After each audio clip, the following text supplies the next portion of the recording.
Thank you for joining me for session 2 of Public Art 101. Today we're going to explore the public art process. One of the great things about working in public art and working with artists is that it's always different. It's exciting, it's new. Artists are literally taking ideas and bringing them to reality in new ways every single day. What that means is we need a process that allows artists the room for that creativity, where they can explore and try new things and develop new ideas and technologies that create these projects. But we need to do it in a way that ensures that there are steps in the process, checkpoints, and clear ways of working that will ensure the success of that project as a whole. So that's what we're going to talk about today. The public art process flow, all of those high-level steps and touch points that you're going to go through in your public art process, they're going to help you ensure the success of your project. So what you're looking at here is called a process map. So most process flows have a 5-step process. It's always very similar. Some of the steps move from area to area, but the idea is always the same. These 5 steps are what are going to lead you to success. The first step, of course, is to identify your project. This is where you say, I have an idea that something could go here. This is where we want an art project to exist in our community. How can we make that happen? The next step then is to assess and to select. So that would be where you figure out how much money you have. What resources can you apply to supporting this, which might include a project manager to assist the artist in the development of the project. It's going to include your selection committee, any panels that are going to support the project, and your overall project team. Those are the people who are going to oversee the success of the project along the way. With that assessment team, that's where you're going to choose how you select your artists. Is that going to be an open call, or are you going to direct select an artist through invitation? Or are you going to look for somebody from your community? All of those things are going to be done in that phase of the project. So then the next step is to plan and design your project. This is also really fun. This is where you have all the parameters in place. So you have your project plan, everything is ready to go, your artist is selected, and they start to go into the community. Maybe they're doing some community engagement, they're doing some research, they're starting to design their concept for the community and the way that art is going to exist in the community. That concept is their exciting new idea that's just for you. Once the concept has been created, that's when you move into the implementation phase. But really what we're looking for is how you make that concept a reality.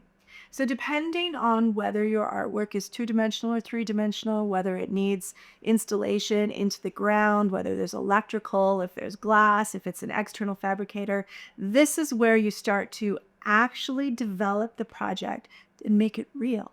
It might be one phase, but it's often the longest and the most complicated phase of any art project. Once the project has been implemented, you get to the celebration and evaluation step of your process. This is where you get to celebrate the existence of that artwork, bring the community out so that they know, share through communications, making sure everyone knows the story of how that project came about, as well as evaluate the process, how those steps worked, what you might change for next time, so that when you do your next public art project, you can do it even better.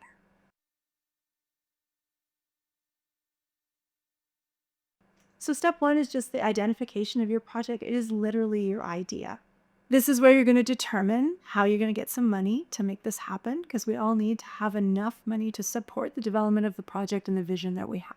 You're also going to decide who's going to lead your project. And that requires a couple of things. We need a project manager who's going to oversee and supervise the project through every step and every phase, making sure that all of those check boxes are ticked. And then you need a project team, which would be a larger group of interested parties who are going to support the development of the project, who have key checkpoints along the way to ensure that the way that you agreed upon moving forward in the project is staying consistent throughout the entire project. One thing to think about at this phase, don't design the project for the artist. So if you're an interested community member, if you're a group that's come together and you're saying, I want artwork here, we're going to bring an artist in to do artwork here, you want to make sure that you let the artist design that artwork. So the criteria that you're creating, the parameters around that are things like where it goes, what materials might be allowed here, what we're trying to celebrate or memorialize within our community. You're looking at more objective criteria that you're going to ask the artist to meet, and then you're going to ask the artist to create something for you within those criteria. What you're looking at here is one of the resource guides that were created by artists for the City of Calgary and for CADA to use, which guide this public art process from a more arts perspective. This particular page is from artist Nicole Wolf's resource guide. So you'll see in her page that it's about the idea. This idea that you want public art within your community, which is why you're here today, learning this process, and how you might work with an artist in order to support them in developing that. So you see that she's put together a team of people here, and they each have a little voice where they're saying, I'll get the permits, I'll find the funding, and how will we find an artist? And that's exactly what you need. You need a group of people who are there to support this idea and to make it happen. So step 2 is where it gets a little bit into the development of the planning of this project. This is important. A lot of people forget that with art, it's subjective. And so you may think that you all agree on something, but really what you have is a slightly different idea of what that might turn out to be. And so the more you can plan up front and create a really clear charter, we often call it, but it's just a project plan, an agreement of ideas or ways of working that's going to lead you toward an outcome that you're looking for. The more that you have that written down and agreed upon by your entire project team at the beginning, the more success you're going to have at the end. So it's an important time to have those conversations up front about what we want to achieve through our art project. How much community engagement do you want? Do you want a temporary project? What if you get a really great artist who just wants to do a performative artwork within your community? Is that enough for you, or do you want a permanent artwork? What does that permanent artwork need to look like? How long does it need to last? Are you saving some money to make sure that it can last as well as possible into the future? Who's going to take care of that artwork after it's been installed? And if anything happens to it, who's responsible for taking it away? A lot of people forget to plan for the end of the life of their artwork at the beginning. And that's a really important part of your process with your planning team, is to understand that the end needs to be planned for from the beginning. I would like artists to think about their intentions for how long they would like their artwork to live out in the world, what kind of space it's going to be situated in, and how that space, both the people in it and the environment and climate and circumstances of that site, how it will impact the artwork, and think about what you would feel is an acceptable degree of change to that artwork over time, and what you feel you would like to preserve as best as possible in a particular condition, and whether that's possible and what's required to make that possible. In the planning phase, you want to make sure that you put together a team of representatives who will oversee the project as a whole. This is what we call your project team. Together, you'll build a project plan that outlines all of the specifics of your project and that your project team agrees to upfront. And those include the goals of the project. So if it's a memorial, if it's a celebration, if it's community engagement, what are you looking for in your outcomes? What the budget is, how it's going to be spent, and the timeline for the project. When does it need to get into the ground or onto the wall? You want to include an engagement plan for how you're going to include the public in that process. You want to have a communications plan, how you're going to share the story of this artwork with the community at large. And you want to understand how you're going to select your artist and how you're going to contract them to your organization. This might include things like insurance and who cares for the artwork in the future.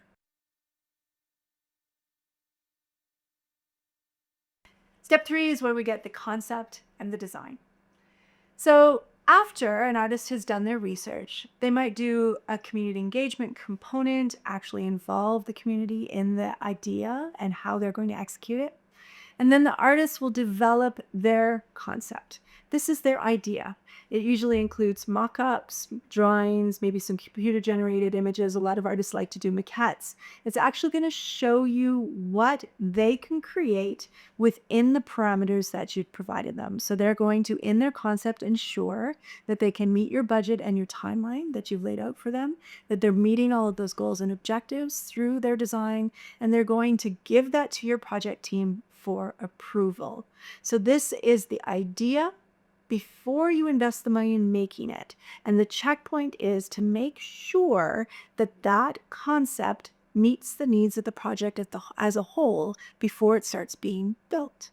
Part of the process is that discovery. You start with a vague idea, and then that idea, there is a point where it's no longer your idea. It's like its own thing. And then it kind of, there's one where you have to just kind of follow it where it wants to go. And that also means what the material is going to be in the end. That's how it's going to express itself. Yeah, I think for me, that's how the materials or colors, things like that go. It's an idea, and then it just starts to manifest, to become. Yeah. One very interesting thing is in the way we thinking in the concept and then thinking in the budget. This as I feel like you have this pressure, but we have the idea to just play with that and then thinking a little bit out of the budget and then play with the concept. So once in a while we start doing that, it just everything start flowing, because when you find the right idea or the right thing, it's just incredible because you feel they have to happen. And then inclusive, you start creating different options, different prototypes, different models. That's we on the end us do it because we present different options, and then there's say, well, I love this, I prefer this with that. It's more expensive, but let's go, let's do it. It's better for the client. It's better for everything. Only once the concept has been approved do you start to move forward into the detailed design phase and then the fabrication and installation phase. The detailed design is where you actually show down to the little nitty-gritty of all the screws, bolts, the pennies that you're going to spend in the budget. It's going to show how you're going to make that concept a reality. The detailed design phase is by far the most onerous phase of a public art project, particularly if your work has any complications by being three-dimensional, requiring stands, electrical, any digging, any of those kind of permit-based things. It gets a lot more complicated and you're going to need some support. But the detailed design phase is really important, particularly when you're thinking about the life cycle and the future planning for your artwork, because knowing how your artwork is made is how you're going to know how you have to care for it.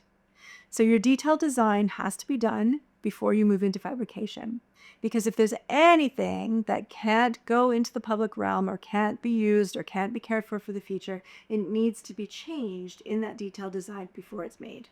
Just follow all the steps, because, CATA provided such a really fantastic list of things that they wanted for the detailed design.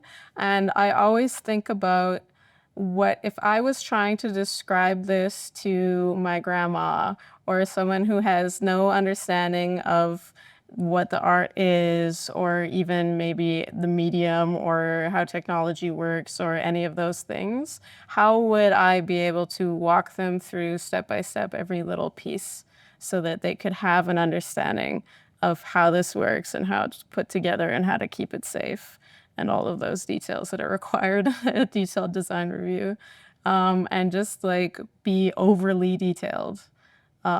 Put in as much as possible. And, if you buy something off of Amazon, get the spec sheet off of Amazon that has all the information about what you bought and include it with the work, even if it's just screws or whatever, because then you have everything listed out and you can really expect the other person to understand what all those pieces are and how to keep them safe and keep them long lasting.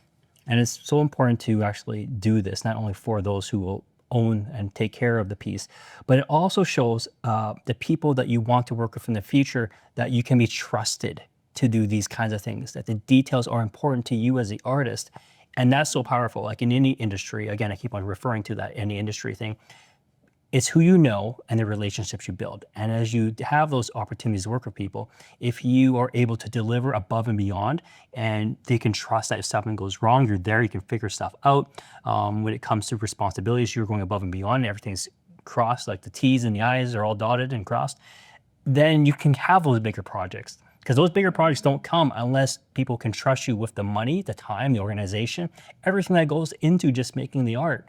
Even the fabricators, they need to know that you're easy to work with and they can trust you and you deliver upon what you promise them via the contracts, and that the contracts you actually understand as well.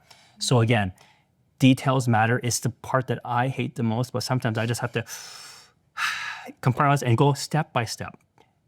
Stop looking at it as a whole thing that you have to do. Rather, okay, step one, what is the details of the screws order? Okay, just do the grind and figure it out. And then work with Kata. Hey, I try my best. This is my first attempt.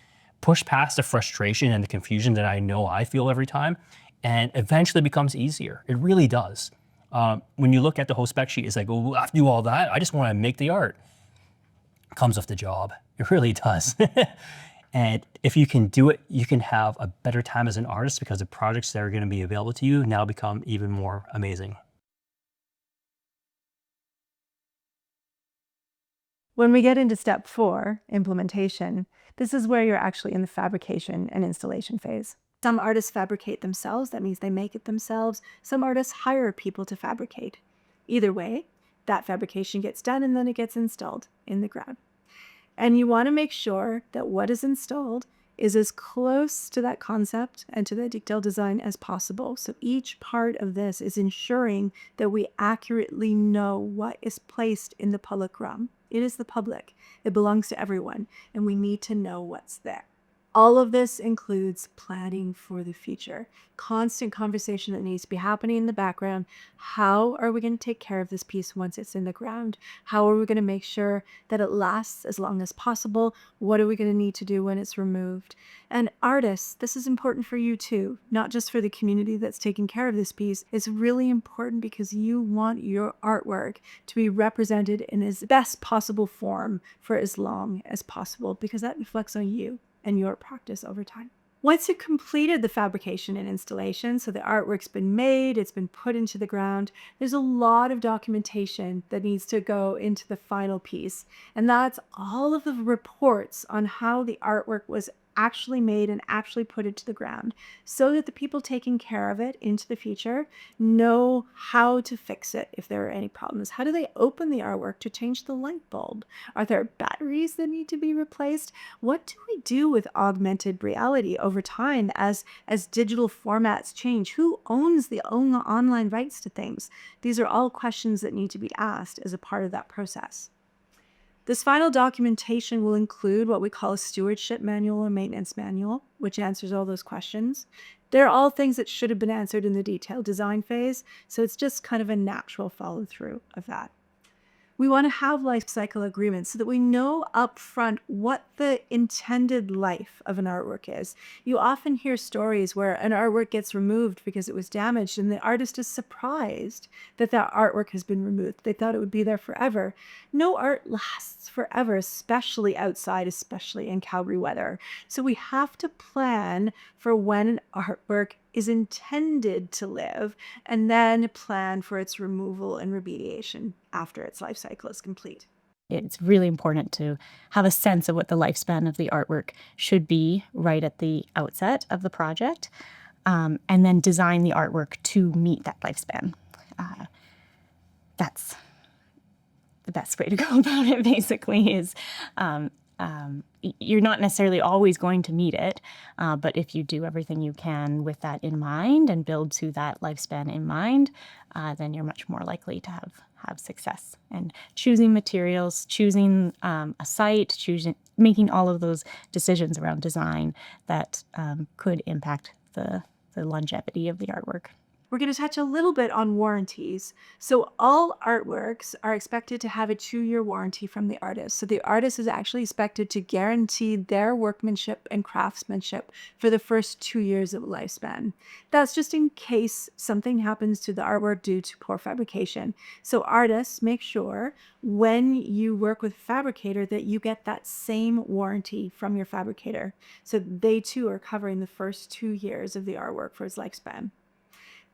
A warranty doesn't include damage. So if the artwork happens to get vandalized, if there is some type of major tornado that blows through the town, those kind of things are not part of your warranty. That's just damage that needs to be dealt with in a separate life cycle and maintenance agreement component.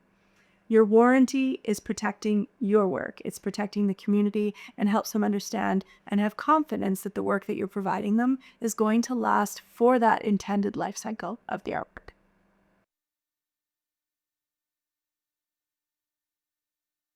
Celebration and evaluation is the final step of an artwork. And honestly, what happens is we get so excited about the idea, we get bogged down in the work of actually building it, we put it into the ground, we're like, whoo, it's done, and we walk away. It's not over just because it goes in the ground. And that's where the community engagement piece becomes really important, because suddenly within our city, something appears in the public realm that we hadn't seen before, and the community is curious. They had a lot of questions. They often want to meet the artist. They want to know about the journey. So celebrating the artwork once it goes into the ground is equally as important as any of the upfront work. You want to make sure that you share stories through your social media, put them in your newsletters, have an event, a little unveiling event where the people get to meet the artist and come out and learn more about the artwork.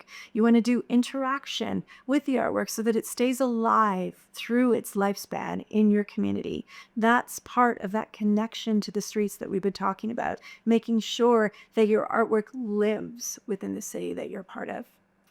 The other part that nobody wants to do is evaluation. So you've celebrated your artwork is in the ground, but there were probably problems along the way. Art is fascinating that way. It brings up things we've never thought of before. Maybe there were processes that were a little difficult if it was your first time. You want to actually look at those things and say, what can we do better next time? And the more you evaluate each time you go through the process, the easier it's going to be each time you do a project. So they get better and better and smoother, and you can create more and more projects within your community. And don't forget, even though the project is over, it needs to be loved forever. A public artwork needs to be cared for. It needs to be taken care of, maintained, cleaned. It needs any graffiti removed, any vandalism fixed. All of those things that you put into your stewardship manual, you need to make sure that you actually do them to keep that artwork looking its best for as long as possible. Let's talk a little bit more about project management and these key approval checkpoints.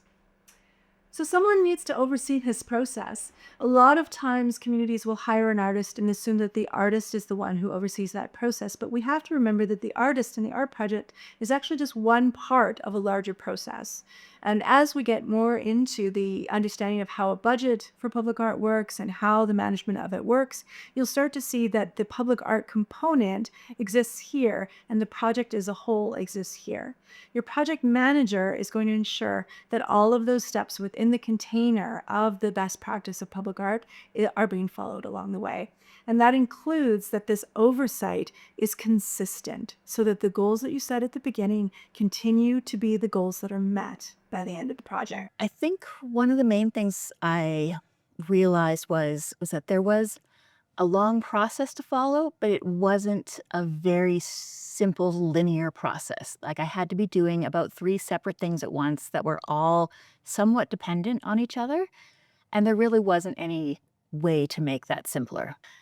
I had to do this paperwork, but it was because of things that I hadn't thought of. Like I hadn't thought of what was going to happen to the mural in 5 years. I hadn't thought about who was responsible for repairing damage, what was going to happen at this point. And all of this was things that someone else had thought of, and I had to work through the paperwork and make sure the community association was on board and everyone had signed everything, and things like insurance.